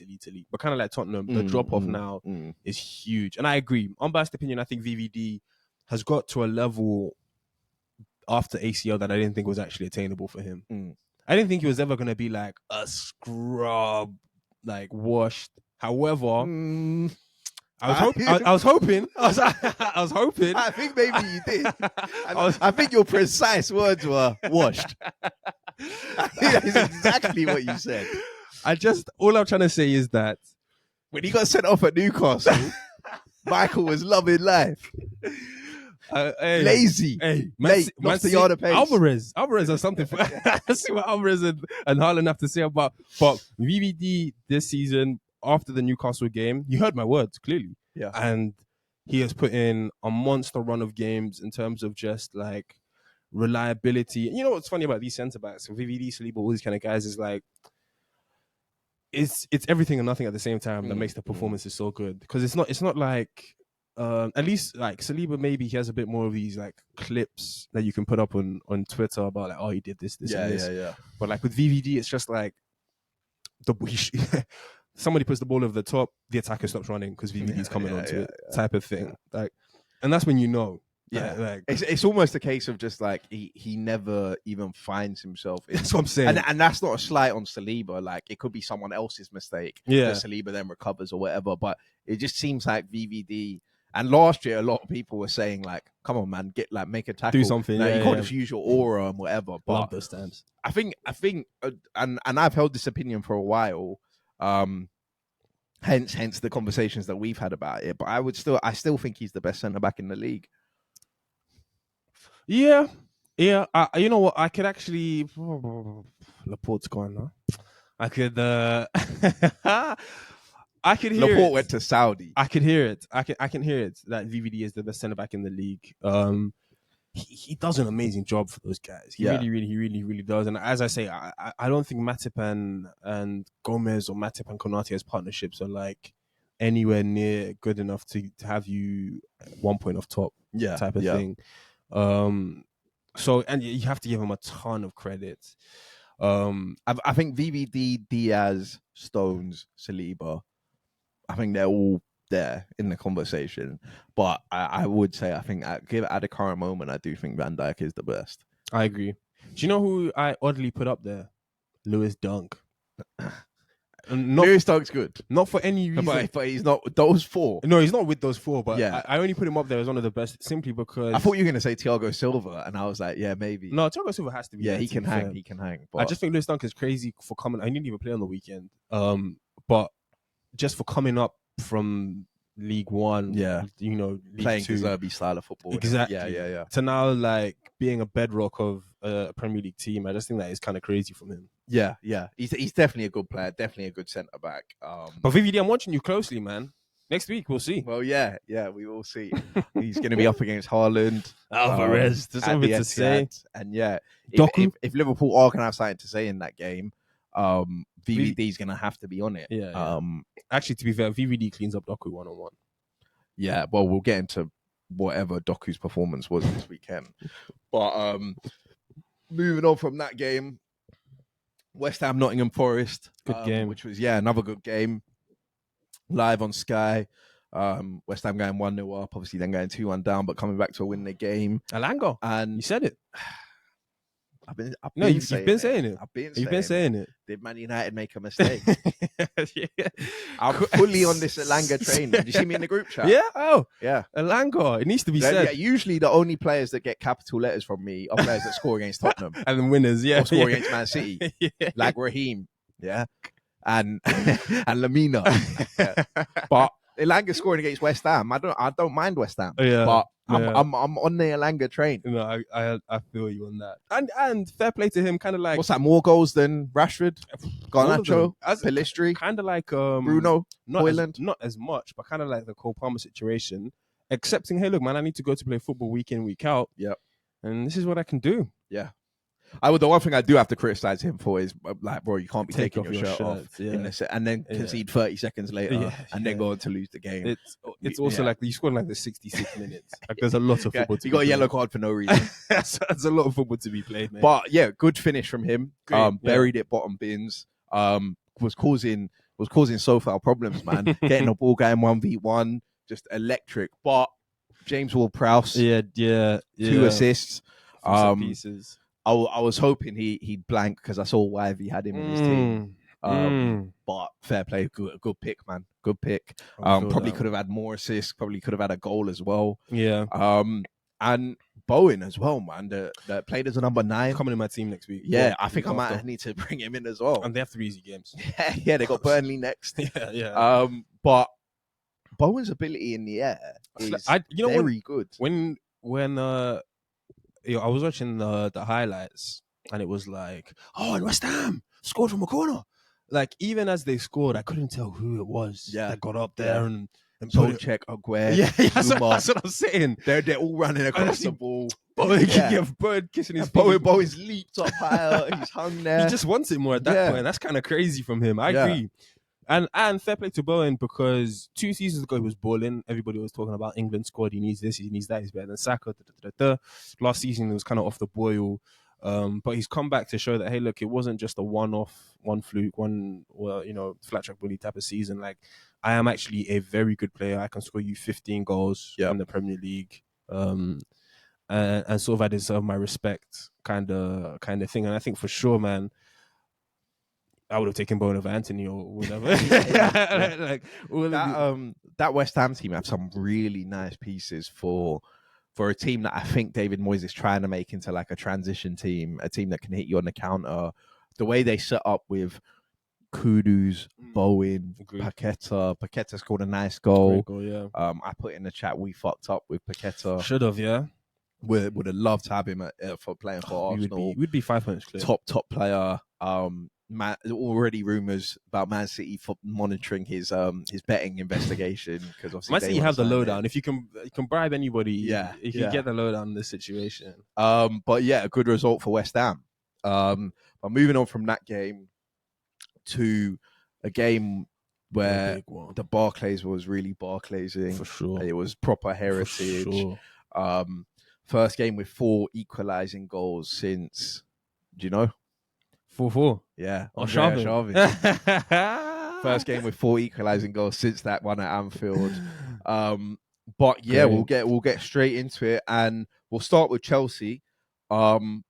Did you back them going into the game? Well, I said on the podcast last week after they beat Tottenham in it, I was like, I think they'll go on Sunday and they'll get a result. I was saying this, and I was even during the week, I was like, you know what? I think Chelsea will probably get a draw versus City in the weekend. But I honestly thought it'd be like a 1-1 draw. As soon as I realized it was a goal scoring game, I thought, oh man. Yeah, I didn't think Chelsea had the goals. I also didn't think City would leak goals like that. Yeah. I haven't seen City leak goals like that. 4 goals? I think I saw a stat last time City conceded 4 goals.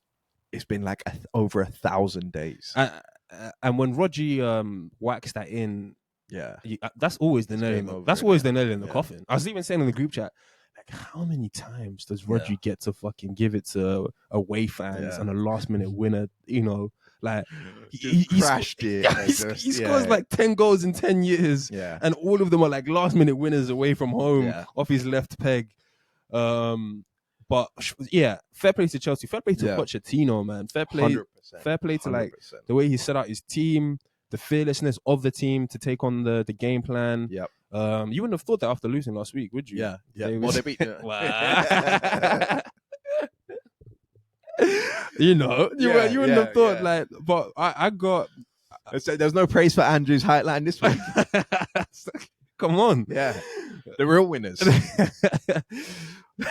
But I think, and I wasn't actually aware of this, but Tottenham fans who obviously would have followed Pochettino when he first came in said that he had a tough start at Tottenham in the so-called easier fixtures, and then a couple of the harder fixtures came, and Pochettino actually started getting some results. And it seems like he's gone on almost the exact same trajectory here at Chelsea, where they've now played Arsenal, Liverpool, Man City, and Tottenham, and they haven't lost.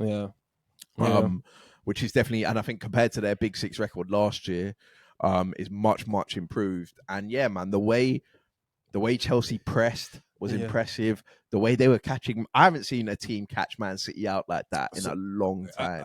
It wasn't often, but I saw Man City playing like a few sloppy balls.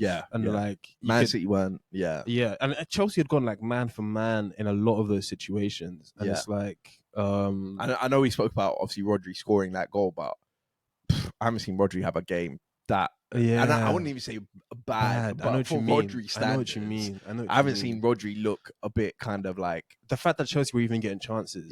Is just letting you know how so many as well. The way they like throughout the whole game, not just first half, but the way they seem to like get through and actually create chances. And I think one place I want to start with is with the left wingers versus the right backs on both sides. I was gonna say.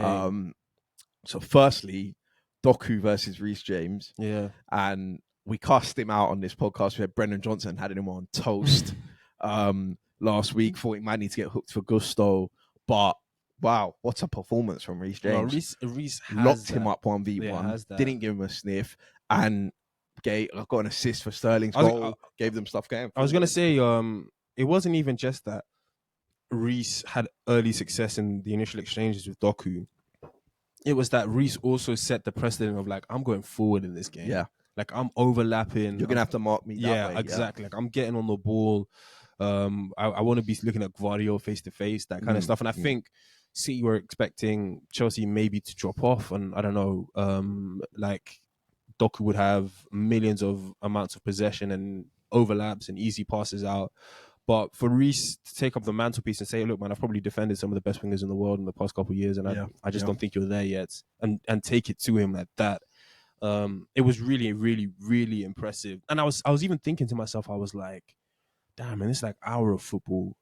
You always wonder, like, oh, you know what, man, maybe the Trent guys are right. Maybe Trent is better. All this kind of stuff. Trent is better. And it's not. I'm not here to say who's better or who's worse. I will say it. Trent is better. In that hour of football I saw from Reece James, I was like, fuck, I completely understand why he's always in these conversations. Like, if he's fit and ready to play football, there is not nothing like it, but it's just a dynamic on that right flank that is tough to replicate in any other club. Even as much as so complete in it. As much as I rate the hell out of Benny Blanco, he's just not as much as maybe an athlete as Reece James is. I think Benny Blanco's PMP is underrated, man. He's got great PMP. Those overlaps. Great PMP. But there is something about like a real winger like Doku can come up and just a foot race. I saw what Benny Blanco did to him. Well, but I nutmegs. In one of those ones where the winger tries to like knock it around the defender on the byline and run for 30 yards. Yeah. I just like Reece James just eats that up, man. I mean, we can't obviously make those comparisons because Reece James has locked up Vinny. He's locked up Leao twice. But I thought it would take like at least 3 or 4 weeks, 5 weeks, a month or whatever to see Reece James back at like 100% or whatever it was. Especially after the way Brennan Johnson had him looking last week, which I guess is just credit to Brennan Johnson. Yeah, he's also looking rapid. At it. Yeah. But yeah, great performance from Reece James. And then on the flip side, Raheem Sterling, left out of the England squad this week by Gareth Southgate. You know my thoughts on Raheem. Played that, you know my thoughts on Raheem. Played that game like he had a point to prove. Like he did. Like he was going to show Gareth Southgate, like, I deserve to be in this squad. And we spoke maybe 2-3 weeks ago about Mitoma skilling up Walker once. Yeah. Raheem was going at him. I haven't seen Walker. I genuinely have not seen Walker on strings like that. I agree with you. Do you remember when he came up against Vinny last year? Yeah. Locked up. Yeah. Mbappe in the quarterfinal. I won this. Yeah. Locked. Raheem Sterling.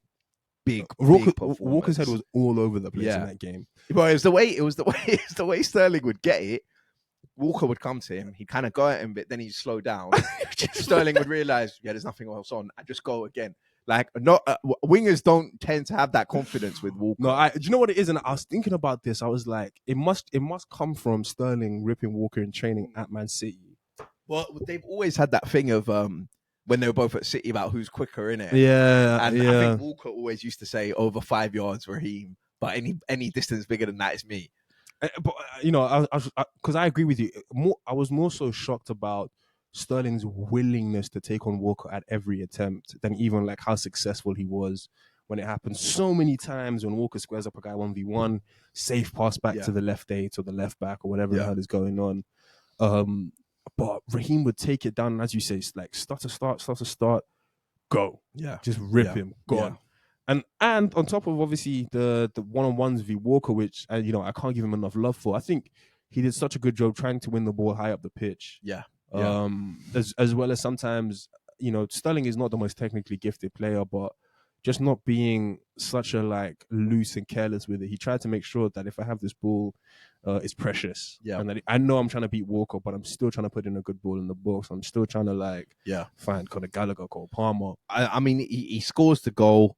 He put Gusto in for that chance. Yeah. That Gusto should have done better for. Had a couple nutmegs. And he plays a lovely chip pass to Brozier when he wins the pen. A great pass into him. So a great all-round performance from Raheem Sterling. And like I say, I haven't seen Walker be like that with any winger. Literally, I've not seen Walker in the backfield like that in a long time. Yeah. Back to his Tottenham days. Yeah, probably. And just shout out to Raheem. As he says, 28 years old, over 100 Premier League goals, 4 Premier League titles, all the FA Cups, all this kind of stuff. Like, I think it is a slight to not have him in the England squad. He's not done anything worse than Gareth Southgate said. Who do I take out for him?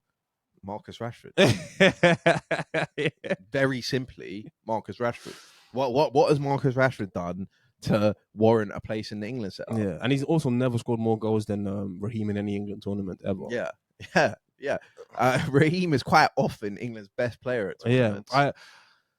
I never care too much, honestly, about who yeah. gets picked for England squad, but it does kind of irk me when the guy's in good form or you think so clearly deserves a place, like even JWP. Like if I'm seeing Henderson in that squad, like Calvin Phillips. Yeah, exactly. It's like, what are we really doing here? So, yeah, and I just enough love for Raheem for the professional career that he's had. He's one of those weird people where it's like nobody. I don't know what people think about whether or not Raheem Sterling has fulfilled his potential, but in my mind, he has. 100%, he has. 100%. When you think about, people don't call him world class or anything like that, but he's for sure fulfilled his potential, and he's got his period at Man City from the moment Pep came in till the moment Raheem Sterling left. I would say he was world class in that 5-6 years, whatever it was. He's getting. Do you remember we always talk about that stat in Raheem Sterling's like in Man City's 13 game winning streaks. What he does, Raheem Sterling's numbers in those streaks. But I think from the person that came in at Liverpool, from when he was there and he was playing with Sturridge and Suarez to what he's achieved in the game, 100% he's fulfilled his potential. 100%. You can't look at a player 30. like that. He's not even 30. Yeah, which is crazy. And you can't look at a player like that and say they haven't. Like he won probably five Premier Leagues, multiple FA Cups, his trophy cabinet's there, and he's got the goals and assists to back it up. It's not that he was just like being carried to a lot of these trophies and these accomplishments. He was playing a lot of games, scoring a lot of important goals, getting a lot of good minutes, man. And 1v1, he's probably, I mean, look, he has just ripped Walker, so he's probably the best in the league. Yeah. I've only ever seen one guy really lock him up. I wouldn't want. Yeah, enough said. But I guess we would, from a City perspective. Well, because there's still a couple more. Firstly, Cole Palmer. Yeah, Cole Palmer and Michael Batt. You're gonna get your apology here. I am sorry. We laughed hard. We did for you having him fourth, and something he saw in there. I don't know what man. I don't know if that's your ball IQ or you just got lucky. Yeah, that's what I'm saying. Or he is your boy and you go top golf every week. But especially now he's in London. Maybe that's it. But Cole Palmer, man, to step up, his performance in the game in general was cold. Top. The way he was taking the ball. I always find it fascinating. And Bernardo Silva does this. Odegaard does this. Arsenal are losing the game. When a player drops deep and says to the fullback or the centre back, "Give it to me in this right here 2-yard pass, and I'll just take it and create something going forward." And Cole Palmer was doing that, man. He was dropping deep, he was getting the ball, and he was always trying to play forward. He had that great run, where he goes past Rodri, Diaz, Akanji, almost the keeper, almost scores. But that penalty, man, to like against your boyhood club, the club that you came through in the academy. 95th minute. Yeah. They're winning 4-3. All on your back at the bridge. Emphatic. Yeah. The way he just stuck Keeper goes the right way as well. Yeah. Good performance from him, and just the the cojones and the minerals that kid has. I think he's a serious player. But yeah, I think I was gonna say on Cole Palmer, I just think that first of all, shout out to Adele, because he had him in the FPL, and when he brought him in, I was laughing at him. I was like, have you seen Chelsea's fixtures? They've got Tottenham, they've got City, they've got all of these guys. And I brought him in for Tottenham away. And I was like, that's never gonna work. How many pens do you think they're really gonna get? Huh? How many pens do you think they're gonna get in this timeline? I was really digging into him. Raheem Sterling. Now look. But on Cole Palmer, I just think that all the words you said, I agree with. The cojones, the minerals, the mentality to do this versus City, the grudge match of it all. Every time he gets the ball, it is kind of like that Bernardo Silva or Odegaard effect of like he's not going to lose it or give it away cheaply, for sure. That lefty he's not going to lose it or give it away cheaply, and I do think he does need a goal from open play to for me to really really get behind where all love and praise. But those last minute penalties, man, they're nothing to joke about. he even said that he doesn't practice them. He just trusts his ability, which is kind of yeah. just kind of cold. I think Chelsea really have one there, and I think no matter when Nkunku comes back, a couple of weeks ago I was saying, when Nkunku comes back, what's going to happen to Cole Palmer? No matter who comes back, no matter who's in, no matter who's out, there has to be a place for him in this team. As you have a young guy who's 21 or however old he is, who can only grow and get better. Yep. And there's a real. I know you bought him for 45 mil, but he could go for 60, 70 type of thing if you play him week in, week out. And you know. And I said a couple of weeks ago on the pod, and we both like respected the fact that he went and made the move to get the minutes. Agreed. And Pep obviously said in his interview before the game, he was like, I told him Riyadh was leaving, but he didn't want to stay. Yeah. He wanted to go and play. He said he didn't want to be here. And I think to be honest, I think Foden actually had a decent game. He did. But when I look at if take away obviously what Foden's won and everything else, you just watch that 90 minutes and you ask someone who's the better player, Cole Palmer or Phil Foden. This season you'd say Cole Palmer, but you can't say that if seasons have gone by. Yeah. That's what I'm saying. Just looking at that game when they're both on the same pitch playing against each other, take away everything Foden's done previously. You just look at that game and you try and assess whether Cole Palmer's made the right move. Mm-hmm. He looked to me like the better player. Do you know what it was? And I agree with that opinion, but you know what it was? Cole Palmer grew into the game. Foden started off well, ripping guys on his nice shot. On his wing. And then as the game got crazy, it felt as if you saw less and less of him. Whereas you saw more and more of Cole Palmer when the goals were flying in, flying out. I think that was also smart from Poch because Palmer was kind of playing as a right winger in the first half. But you could tell he didn't really want to get back and help Reece James out with like Doku and Guardiola and what was going on. So then second half, Pochettino moved him to like a number 10 and put Conor Gallagher out on the right. Who another guy I want to speak on. Who deserves a lot of love. Because in a midfield with 220 million plus players in Enzo and Caicedo, Conor Gallagher was the best player. And Enzo, I'm watching, man. Yeah, big time. Because even Caicedo, I didn't think he was that good. He didn't play well, but I still have a bit more faith in Caicedo. Enzo on the third goal, when it comes across the box and Haaland scores, Enzo and Alvarez are level at one point.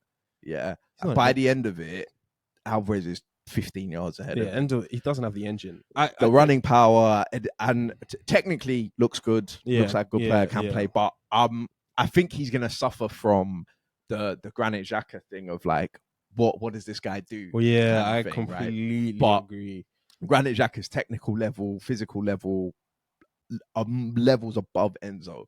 But like people rate Enzo technically, he's not nowhere close to what Granit Xhaka was technically. But he's gonna suffer from that. I think, not to harp on the Granit Xhaka comparison, but I just think Granit Xhaka was very good at marrying his technical ability and his physical ability to put in some good performances of like, we don't know what his best position is or what he's good at, but we do know that he is a big, strong, physical guy who can play out and pass. Yeah.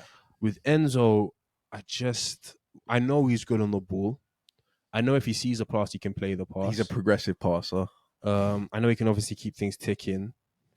But yeah, I agree of like, I think Enzo, it's going to come, it's kind of like the Pogba thing of like, who's going to be the two other people in midfield that is going to get the best out of, going to get the best out of his abilities, because I don't think anybody hasn't really figured out of why there's £100 million player. There is a player in there of what quality and of what like of like is he upper echelons we don't know yet. And the thing is, I don't think Enzo, Caicedo, or Gallagher are. I don't think any of them are really number sixes. No, for sure. I think even Caicedo, I think Liverpool not dodged a bullet because I think he's a good player, but he's not sitting six. It almost worked out better for them because they can go and get like a top number 6. Yeah. But I think Caicedo is more of a box to box kind of midfielder. Yeah. I agree. And that's why I think it'll be interesting when Lavia comes back.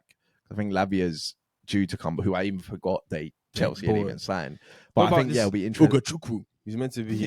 He's only 19 though, to be fair. But on Conor Gallagher is not. He's not. I was going to say serious, but he's just overcome. I think we both said that we don't think he's a top 6 midfielder. But there's a place for him in this team. 100%, there's a place for him in this team. In fact, you can see why he should be the first like Name on the midfielder. team sheet, yeah. First name on the team sheet out of those three in midfield. For the press trigger. We spoke about Rodri and how Rodri didn't have the greatest of games. Connor Gallagher didn't make him feel 100% safe. the reason of that. Well, we said after the Tottenham game, or I said that I love watching Conor Gallagher against a team I don't like. Yeah, because he dogs on everybody. Exactly. When there was one point where he was fouling Rodri, and then Rodri fell over, and Conor Gallagher just went and like fell on him, just to like wind him up. I also think that I agree that he's been a bit more technically secure. Yeah, he has been. He's not been. Yeah. Because my biggest thing about Conor Gallagher has never actually been his off the ball work or his running power or whatever. It's always been in a possession based team, which most top 6 teams have to be. Is he good enough on the ball to open up a defense, to play that pass, to do this? He doesn't necessarily need to in this Chelsea team, especially versus the big teams as present. But he's not been bad with the ball. He's not been carelessly giving it away. He's not been Jordan Henderson just lofting it into an area or a space or whatever. He's tried to keep it, tried to find Enzo, tried to find Caicedo, tried to find Reece or whoever else is there. And then on top of everything, he's given 110%. He's putting in the big challenges, and he's got some assists in the past couple games. I think that's somewhat of a good comparison, the Jordan Henderson one, because Jordan Henderson was whatever you want to say about Jordan Henderson, he was a vital part of that Liverpool team that was so successful.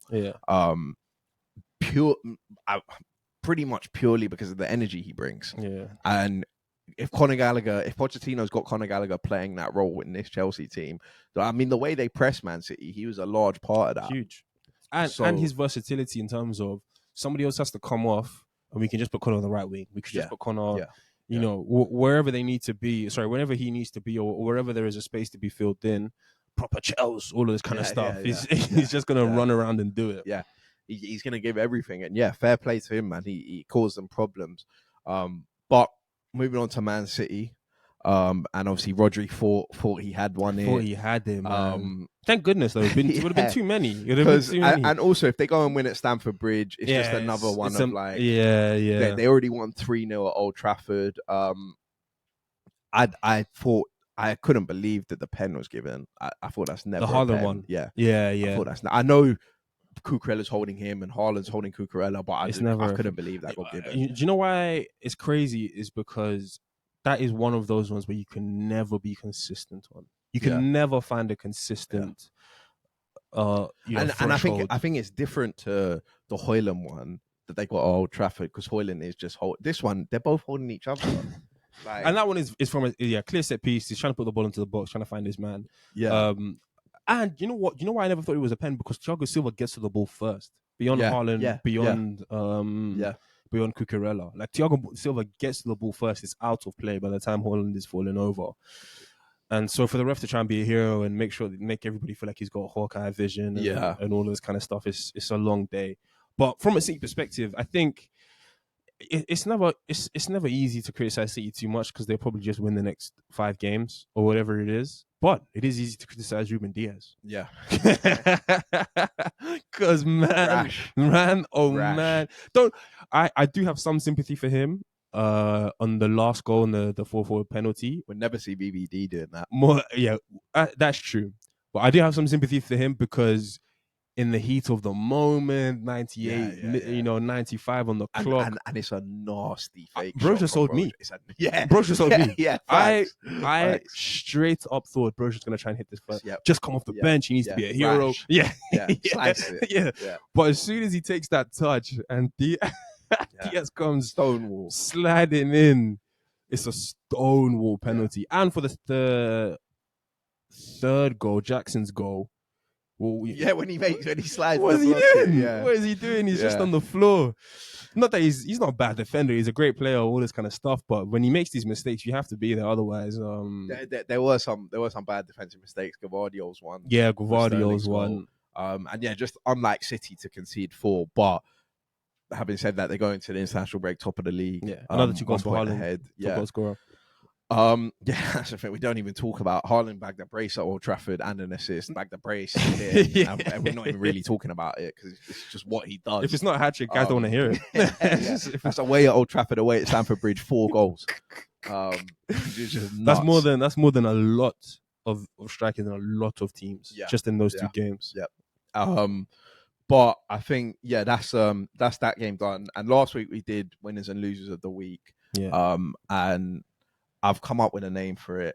We're basketball fans, so I've gone with MVP and Rookie of the Week. Okay. I know Rookie of the Year is a positive award in basketball, But not here. We're just going to switch it here because Not no here. one wants to be a rookie in football. Yeah, that's true. So who have you got for your MVPs? Sterling, Cole Palmer. Yep. Stocks is up. I'll leave it at those two for the high threshold that they put in that game. Gary O'Neill. Yep. Big. Rookies of the week. I think Dyer, always, as long as he's playing football, he'll be in my rookie of the week. Diaz has to be in there for 2 mistakes that cost 2 goals in a big game. You win 4-2 if you're on your feet in both of those moments. And I do have another rookie of the week, just Newcastle. Because you should have seen, not the game coming, but you knew what type of game Bournemouth were in it for. And honestly, this is something that's always thrown at Arsenal, but I think Bournemouth just wanted it more. Yeah.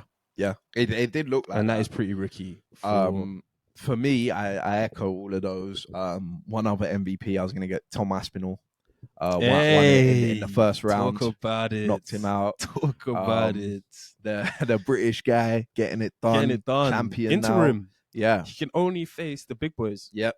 John Jones in a fight that I think a lot of people didn't think he would win. Yeah, for sure. For sure. So yeah, shout out him. And Pereira, to be fair. Yeah. Monster. Yeah. It was to fight Adesanya again. Killer. But yeah, and in terms of rookies of the week, I've got to give that Newcastle fan beefing Trippier. Come on, man. Remember where you were. And De Zerbi, you're not gonna get away with it. Yeah. 2 months without a Premier League win after all the gas. Yeah. I've got to give you rookie of the week as well. Yeah. And lastly, James Trafford, man. What's he? Saliba's basically on your goal line, and he's knocked it in. Which is their definition of a rookie goal. 20 mil on him. Yeah, because he can play with his feet. 20 mil on a goalkeeper at the bottom of the table. Yeah. If he doesn't come up with a clutch penalty save, or that rookie of the week just goes straight to company. What are you doing sanctioning that? Get Lokonga in. You need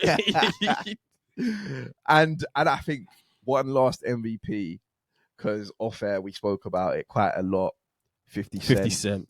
He's got a lock on the TV that we're watching at the minute. 100%. Force, if anyone is watching, if anyone knows, the season finished on Friday with an epic finale.